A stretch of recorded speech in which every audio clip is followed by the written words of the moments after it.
দ্বিতীয় নম্বর আয়াতে আল্লাহ তাআলা বললেন ফাসাল্লি লিরাব্বিকা ওয়ানহার, अपने रब के लिए नमाज पढ़िए और नहार कीजिए, নিজের প্রতিপালকের জন্য নামাজ প্রতিষ্ঠিত করুন, অতঃপর তোমরা কুরবানি করুন। আজিজানে মুহতারাম, কুরবানি সবেমাত্র হচ্ছে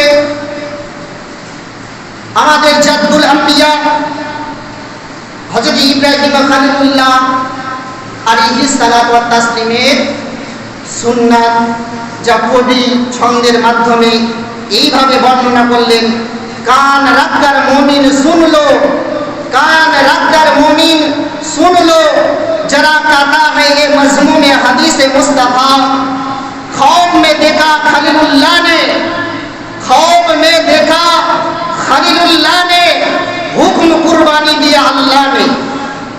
हजरत इब्राहिम खलीलुल्लाह कुर्बानी करा হচ্ছে ইব্রাহিম খলিলুল্লাহ আলাইহিস সালাতু ওয়াত তাসলিম, যা ইব্রাহিম খলিলুল্লাহ আলাইহিস সালাতু ওয়াত তাসলিম স্বপ্ন যোগে আল্লাহ দেখিয়েছিলেন, এই আল্লাহ দেখিয়েছিলেন যে আমার বন্ধু, এই আমার খলিলুল্লাহ, তুমি তোমার প্রিয় বস্তুকে আমার রাস্তায় কুরবানি করো।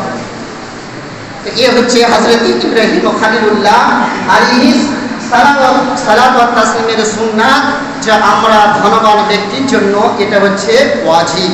আজিকানে মোহতারাম সামান্য মুআজ্জাজ, তো কুরবানিটা মূলত কি জিনিস? কুরবানি হচ্ছে মূলত হচ্ছে কুরবানি আল্লাহ রাস্তায় নির্ধারিত দিনে নির্ধারিত পশুকে আল্লাহ রাস্তায় জবাই করার নাম হচ্ছে কুরবানি। নির্ধারিত পশুকে নির্ধারিত দিনে আল্লাহর রাস্তায় আল্লাহর নামে জবাই করার নামে হচ্ছে কুরবানি।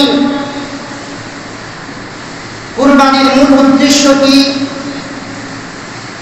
কুরবানির মূল উদ্দেশ্য এটা না যে মাংস খাওয়ার জন্য কুরবানি দিব, এটা মূল উদ্দেশ্য নয়।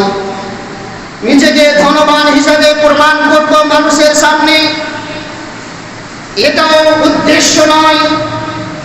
তাহলে আপনি বলতে পারেন মাওলানা সাহেব, তাহলে কুরবানির মূল উদ্দেশ্যটা কি?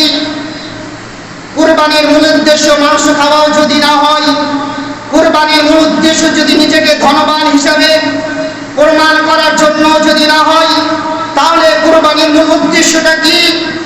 তাহলে আমরা যদি হাদিসে মুস্তাফার দিকে লক্ষ্য করি, আল্লাহর কোরআনের দিকে দৃষ্টিপাত করি, তাহলে আল্লাহর কোরআন সারা বিশ্ব জাতিকে এটা তালিম দেবে, সারা বিশ্ব জাতিকে এটা শিক্ষা দিবে। হে বিশ্ব জগতের মানবেরা, হে বিশ্ব জগতের মানুষেরা, কুরবানি মাংস খাওয়ার জন্য কুরবানি নয়, নিজেকে ধনবান হিসেবে প্রমাণ করার জন্য কুরবানি নয়। কুরবানির মূল উদ্দেশ্য হলো একমাত্র আল্লাহর নৈকট্য লাভ করার জন্য, আল্লাহর হুকুমকে পালন করে আল্লাহর নৈকট্য লাভ করার জন্যই হচ্ছে কুরবানির মূল উদ্দেশ্য। জোরে বলুন।